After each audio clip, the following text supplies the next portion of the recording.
What if the most terrifying thing that ever happened to you was nothing?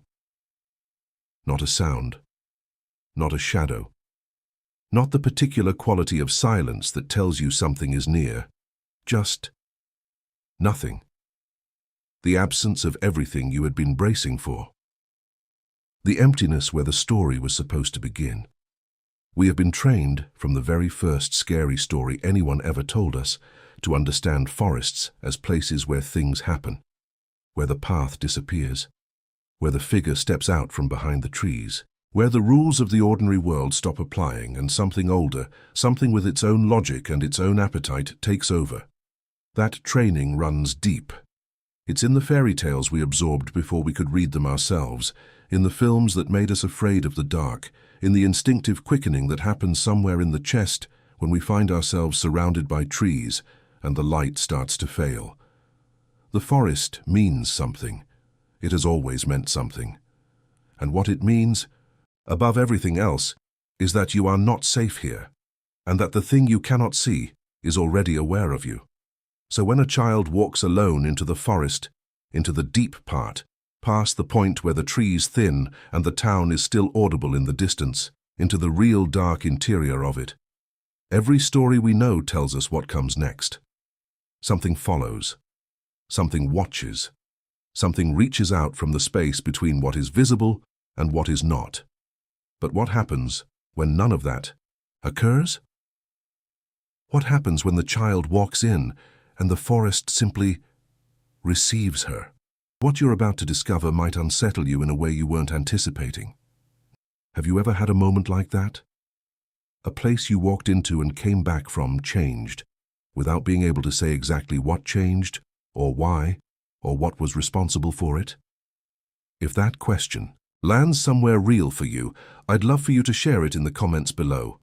Write whatever comes, a place, a feeling, a single word that captures the texture of that experience, the surface of it, the child, the forest, the unremarkable Tuesday, the absence of anything that should have been terrifying, is only the container. What's inside the container? What the researchers found when they went deeper into what that hour in the forest actually produced in the life of the child who experienced it is where this case stops being strange and starts being something else entirely. Something that asks a question most of us have never thought to ask. What if the most significant things that ever happen to us are the ones that leave no mark on the outside at all? Let's go find out. The forest hadn't changed. That was the first thing she noticed. Standing at the edge of it on a morning in early autumn, 21 years after the Tuesday that had quietly rearranged something inside her without asking permission. The trees were the same trees, older, certainly, thicker at the trunk, the canopy denser in the way that living things become denser when they've had decades to grow into themselves, but the essential quality of the place was unchanged, the particular way the light entered it, the specific texture of the silence it produced at its margins, where the open world ended and the interior began. The feeling, standing at that threshold, of being at the edge of something that had its own rules, its own logic, its own sense of what mattered and what didn't. She had driven 4 hours to be here. She had not told anyone where she was going, not because she was hiding it, but because she hadn't found a way to explain it that didn't sound like something other than what it was. "I'm going back to the forest" was a sentence that required context she wasn't prepared to provide in casual conversation. The context was 21 years long and largely interior, the kind of history that lives in the body rather than in words, and she had learned, over time, to be selective about when she tried to translate it. She stood at the edge for a while, not gathering courage.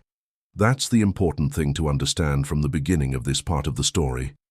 She was not standing there steeling herself, managing fear, talking herself past some threshold of reluctance.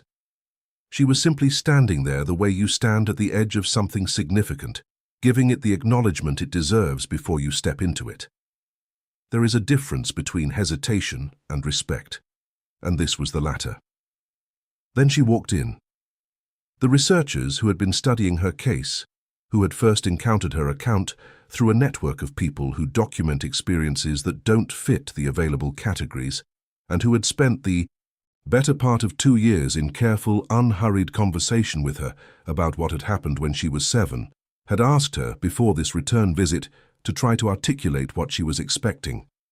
Not what she hoped for, not what she feared, but what she genuinely anticipated finding when she went back. She had thought about the question for a long time before answering, in the way she thought about all their questions, not performing thoughtfulness, but actually using it. "I don't think I'm expecting anything to happen," she had said finally. "I think I'm going back because I need to close a loop, or not close it. That's the wrong word. I need to stand in the place where it started and see if what I understand now changes how it feels to be there." That answer had struck the lead researcher as one of the most precise descriptions of what she called integrative return that she had encountered in years of studying these cases. The impulse to go back to the origin point of a formative experience, not to relive it, not to resolve it, but to bring your current self into contact with the place where an earlier self was changed, and to see what happens in the meeting between those two versions of you. It's a deeply human impulse. It's also, she noted, quite rare to see it pursued with this level of conscious intentionality. Most people either avoid the origin points of their significant experiences or return to them hoping for repetition. This woman was doing something different. She was returning as a witness to her own history. The path into the forest, if it could be called a path, which was generous, it was more a persistent suggestion of direction through undergrowth that had spent 2 decades doing its best to reclaim whatever modest clearance human feet had once created, was both familiar and strange in the way that all revisited places are. The childhood version of it had been encoded in her memory at a scale that no longer matched. Everything was smaller than she remembered, and also more present, more real, more material. The trees she remembered as enormous were simply trees. The undergrowth she remembered as a kind of obstacle course was simply undergrowth. The darkness she remembered, the particular quality of interior forest darkness, even on a bright autumn morning, was simply the normal consequence of canopy density and the angle of the sun. And yet, there was something that hadn't been reduced by the returning. Something that her adult eyes and her adult brain, with all their capacity for rational reduction and measured assessment, couldn't quite explain away. A quality in the air, a texture to the silence that was different from the silence outside. Not threatening, she was very clear about this, both in the moment and afterward. Not the silence of held breath, not the silence that precedes a sound, not any of the silences that the body reads as warning. Something else. The silence of a space that is fully inhabited. The silence of a room in which someone is sitting quietly, not making any noise, simply present. The difference between an empty place and an occupied one, expressed entirely through atmosphere rather than evidence. She had felt this before. She had felt it at 7 years old, walking into this same forest on a Tuesday afternoon with no particular plan and no awareness that she was stepping into anything that would matter. The quality of the air had been the same then. She was certain of this, in the way you are certain of things that are stored not in memory, but in the body, in the cells, in whatever layer of experience is laid down before language is available to label it. The forest had felt inhabited then, and it felt inhabited now.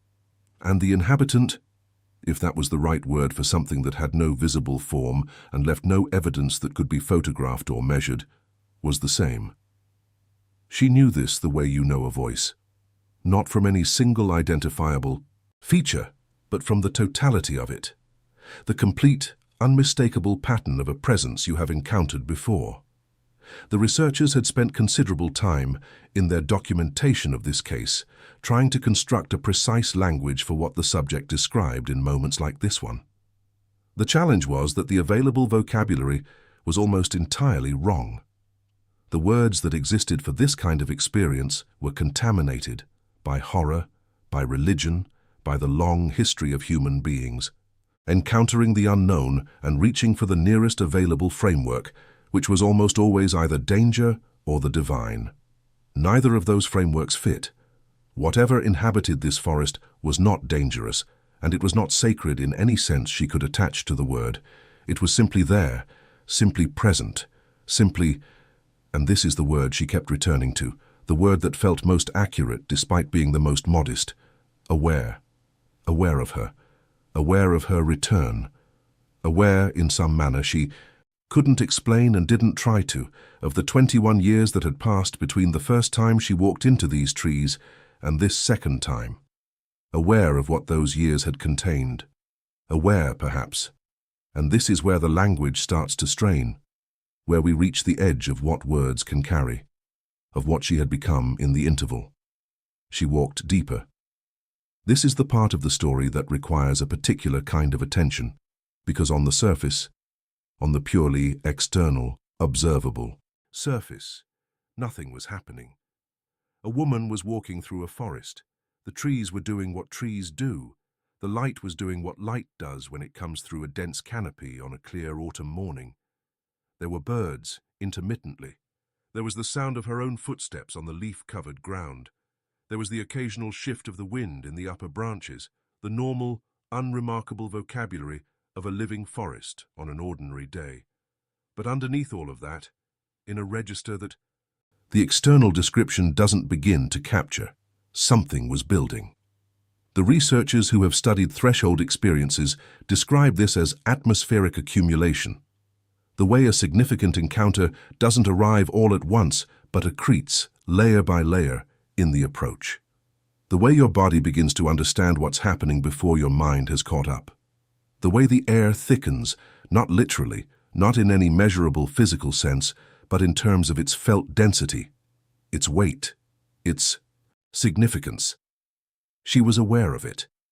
She was tracking it the way an experienced naturalist tracks the behavior of an ecosystem, noting changes in her own perception, in her own physical responses, in the way the quality of her attention was shifting from the broad ambient awareness of someone walking through a pleasant space to the focused, narrowed, specific attention of someone in the presence of something that matters. Her breathing had slowed. Her steps had become more deliberate, not because the ground was difficult, but because some instinct was telling her to move more carefully, more consciously, as though the quality of her movement mattered to whatever was building around her. She stopped at a particular point. She couldn't have said why that point, and not any other. Only that stopping there felt right in the same way that certain sentences feel complete, that certain musical phrases arrive at their natural resting place. And she stood still.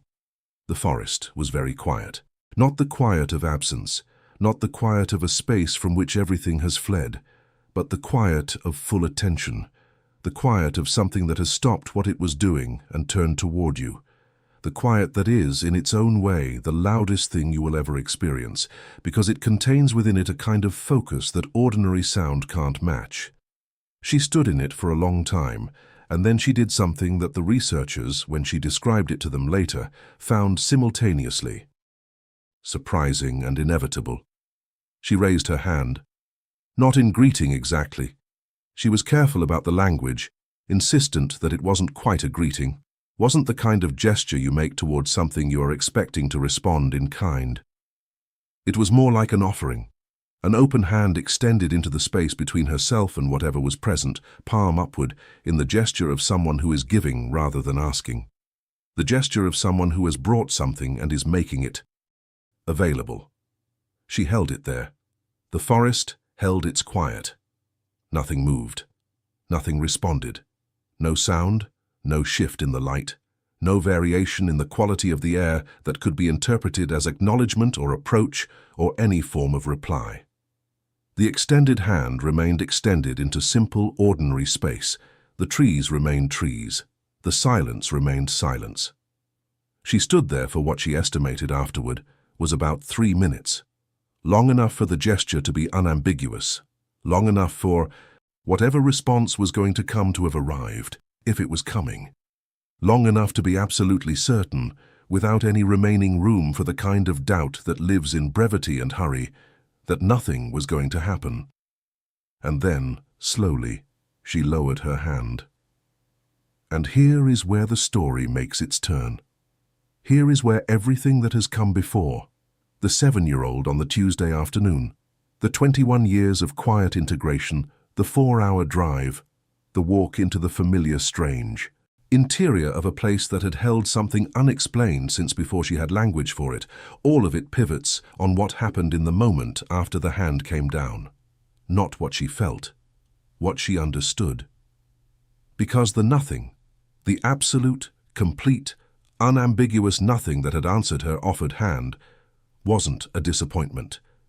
It wasn't a confirmation of absence, a proof that whatever she had experienced at 7 had been imagined or outgrown or was simply not present anymore.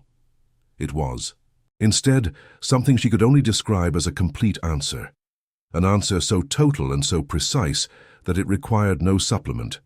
The nothing was not empty. It was full. Full of exactly what the situation contained, delivered without decoration or drama, in the only form that was actually true. She told the researchers this and watched them try to follow her, and she appreciated the effort they made, even as she recognized that the gap between the experience and the description of it was one of those gaps that may simply be uncrossable. Some things are clear on the inside and opaque from the outside, and no amount of careful language fully bridges the distance.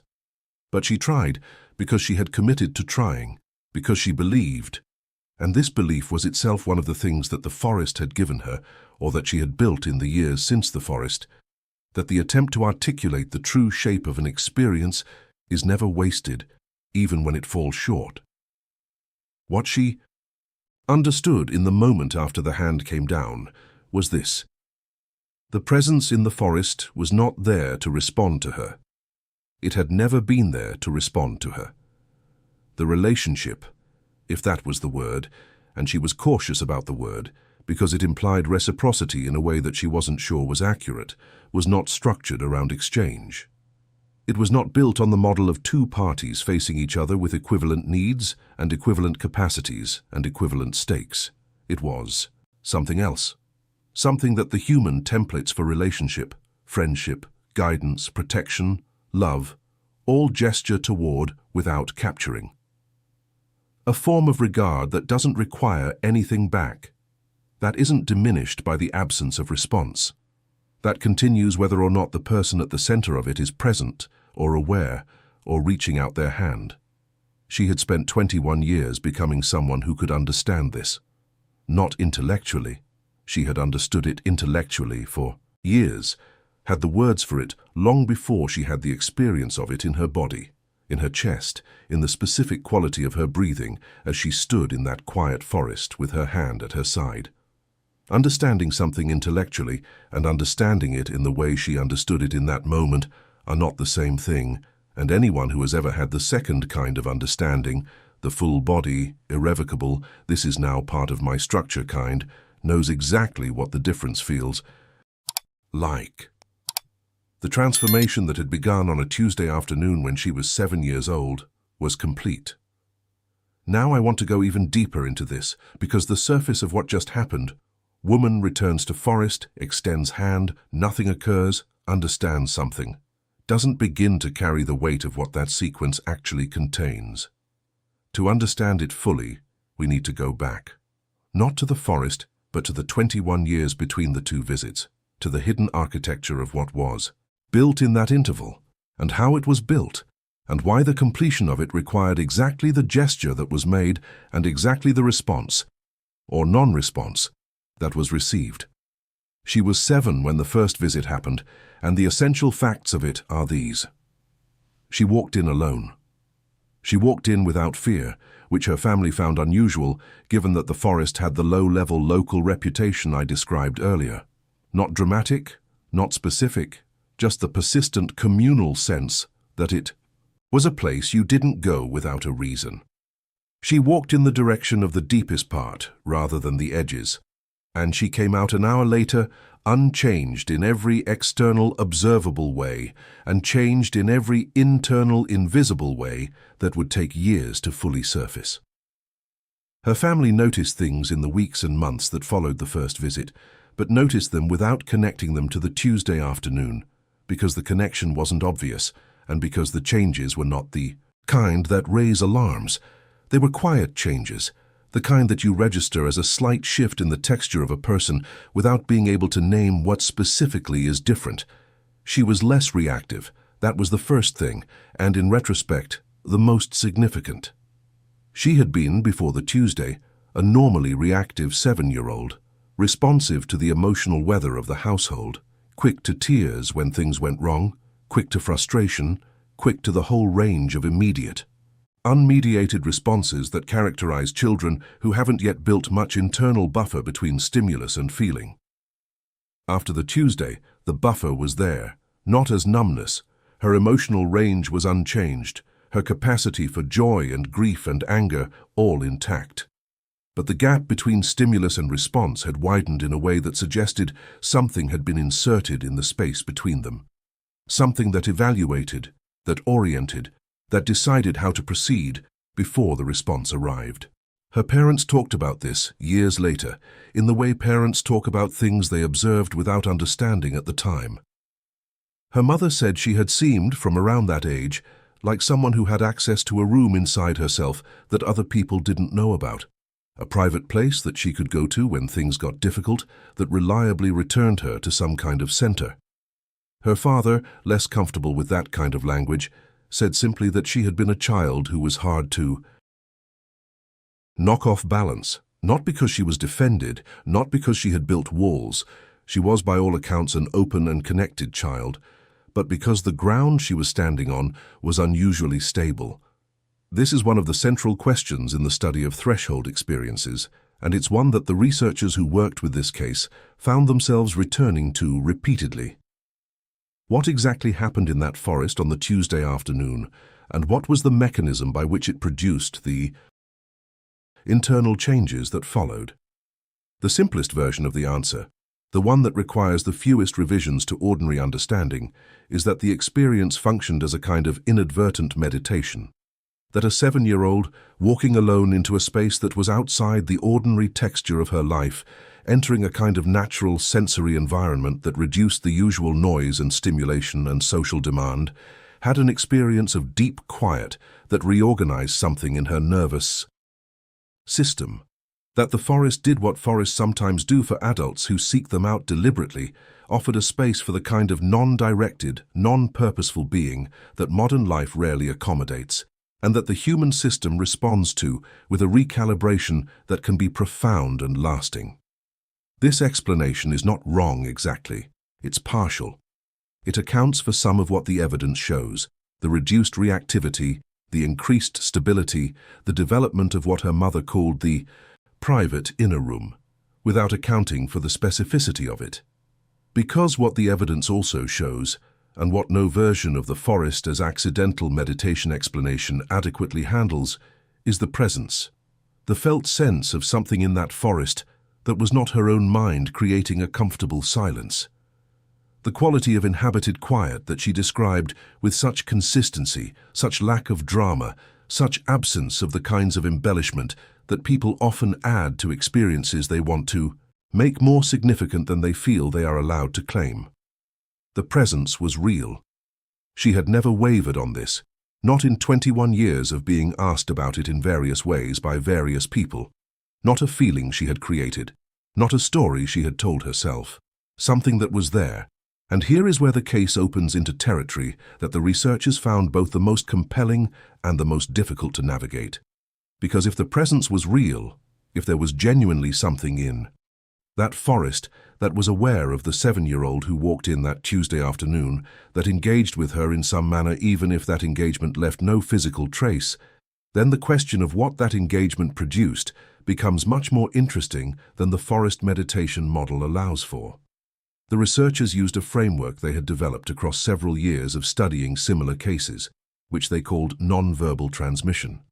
The idea, stated carefully and with full awareness of how it sounds to ears trained on conventional models of how information moves between minds, is that certain kinds of significant experience can transfer something between a source and a recipient that isn't encoded in language, isn't communicated through conventional sensory channels, and doesn't operate according to the models of learning that we have the most confidence in.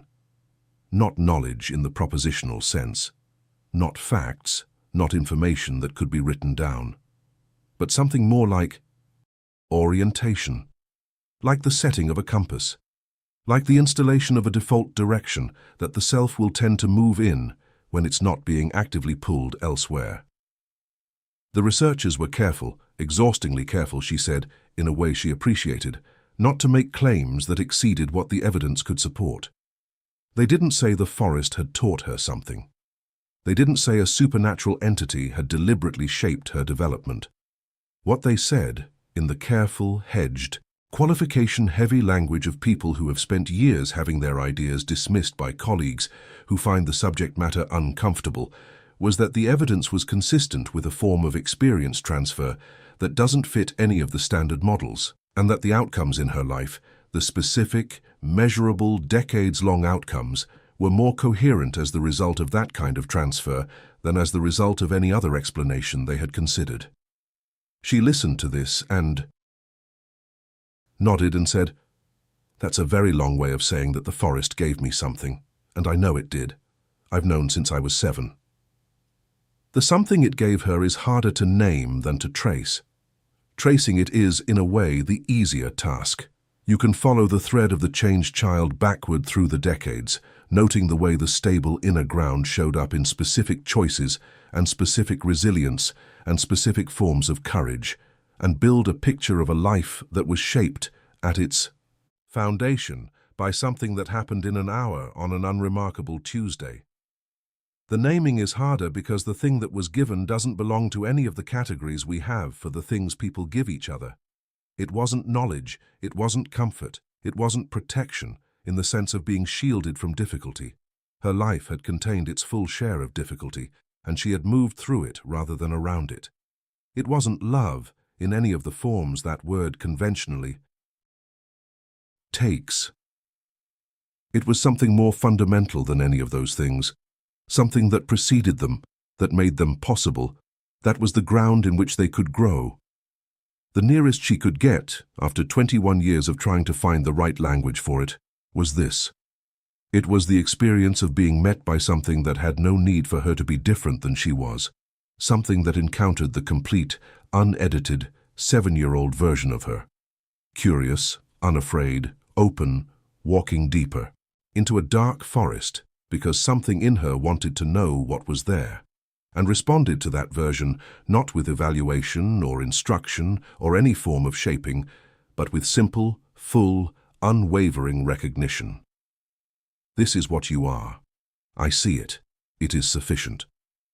That experience of being met without condition, witnessed without judgment, recognized without demand, is one that psychologists have identified as foundational to healthy development.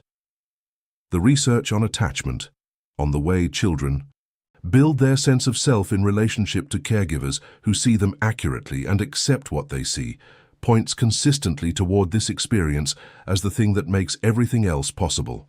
The stable inner room her mother had described, the ground that was hard to knock her off of, the compass that reliably returned to north. These are the outcomes that secure, accurate, unconditional recognition produces in the people lucky enough to receive it early. She had received it, unexpectedly and inexplicably, from a forest, or from something in a forest, or from something that used a forest as the medium for an encounter she had not sought and could not have anticipated, and would spend the rest of her life trying not to explain, but to honor. The return visit, the autumn morning 21 years later, the extended hand, the complete and clarifying nothing, was part of that honoring. She had gone back not to repeat the experience, but to acknowledge it, to stand in the place where it had happened and show that she understood now what it had given her, to demonstrate with her presence and her deliberate return and her offered hand that she had used it, that the orientation installed in that 7-year-old's compass had pointed her in directions that had mattered, that she had not been unchanged by the being met and then gone on to live as though she were unchanged, that the recognition had been received and acted on and built with. the nothing that answered her. Extended hand was, in this reading, the only appropriate response. Not absence, not indifference, not the silence of a presence that had departed or forgotten or moved on, but the silence of something that had completed what it came to do and that recognized, in the moment she stood there with her hand open, that the work was finished, that the person standing in those trees was the person the 7-year-old had been on her way to becoming, that the thing given had been received and integrated and expressed in the only way it could be expressed, which was in the shape of a life. When she was 7, she had walked into the forest and been changed. When she was 28, she walked back in and understood the change. Those are two different gifts, and they came from the same place, and neither of them required anything she wasn't already bringing with her. The researchers, writing up the final stages of their documentation of the case, used a phrase that she told them she would carry with her for the rest of her life. Not because it was the most precise description, she was too honest to claim that any description had been fully precise, but because it captured the emotional shape of the experience more accurately than anything else that had been offered. They called it a relationship conducted entirely in the key of becoming. Not a relationship about what she was, not about what she had done, or what she had achieved, or what she had managed to be on any given day. A relationship with what she was in the process of becoming. A presence that had oriented itself not toward the current version, but toward the direction of travel. That had tracked not the static, but the dynamic. That had seen, in the 7-year-old walking into the trees without fear, not who she was at 7, but who she was moving toward becoming, and had offered its recognition to that movement rather than that moment. This is a radically different thing from most of the recognition we receive in the course of an ordinary life, which is almost always recognition of the current version, of what is already visible and legible and formed. The recognition of the becoming, the acknowledgement of the direction rather than the position, requires a different kind of seeing, a longer view, a patience with the unfinished that most human observers, understandably, find difficult to maintain. Whatever was in that forest had maintained it for 21 years. Through all the stages of the becoming. Through the child and the adolescent and the young adult and the woman standing at the tree line on an autumn morning, deciding to go back in. It had watched the whole journey, and when the journey reached a point of completion, not the end of the journey which has no end, but a completion, a threshold crossed, a phase of becoming that had arrived at its natural resting place. It had offered the only thing that was true to offer. Silence, stillness, the complete, unhurried, generous nothing of a task that has been accomplished. She walked out of the forest an hour later, the same hour that had passed on the Tuesday 21 years before. She sat in her car for a while. She didn't cry, she told the researchers. She wanted to be accurate about that, because crying would have implied a quality of loss or release that wasn't what she felt. What she felt was closer to the feeling at the end of a very long and very good book. The specific mixture of completion and gratitude and the faint, clean sadness of something meaningful being over. Not grief, satisfaction. The deep, quiet satisfaction of something that was supposed to happen having happened, in the way it was supposed to happen, at the time it was supposed to happen. She started the car and drove the 4 hours home. And the forest behind her was silent and still and full. Full in the way that a place is full when it has done what it was there to do, when the story it was holding has been told and received and understood, when nothing further is required of it, except to go on being what it is, which is what the world's best teachers always do in the end. They give you what they have. They watch you become what you're becoming. And then, when you've become it, they let you go. She understood on the drive home something that reframed everything she thought she knew about the first visit. The 7-year-old had not walked into the forest and encountered something. The 7-year-old had walked into the forest and been recognized as someone in whom something was already present that was worth accompanying through the long, non-linear, frequently uncertain process of becoming fully herself. The forest, or the presence in the forest, or whatever language most accurately describes what was there, had not created anything in her. It had seen something that was already there, something that might have gone unacknowledged, might have been overwritten by fear or conformity, or the accumulated pressure of growing up in a world that doesn't always make room for the kind of person she was on her way to becoming. It had seen it, and by seeing it, clearly, consistently, without condition, across 21 years of growth and change and difficulty and discovery, it had made it more real, more available, more fully and reliably hers. This is what the hidden truth of this case points toward. Not a mystery to be solved, not a phenomenon to be classified, but a question to be lived with, to be brought into the texture of ordinary days and ordinary choices and the ongoing unfinished project of becoming who we are. The question of what it means to be truly seen, of what becomes possible in a life that has been witnessed at some deep and foundational level by something that had no agenda except the witnessing itself. And beneath that question, another one, quieter, stranger, more radical in its implications. If something could recognize the becoming. In a 7-year-old walking without fear into a dark forest on a Tuesday afternoon, then perhaps the becoming was always visible, always available to be seen by the right kind of attention.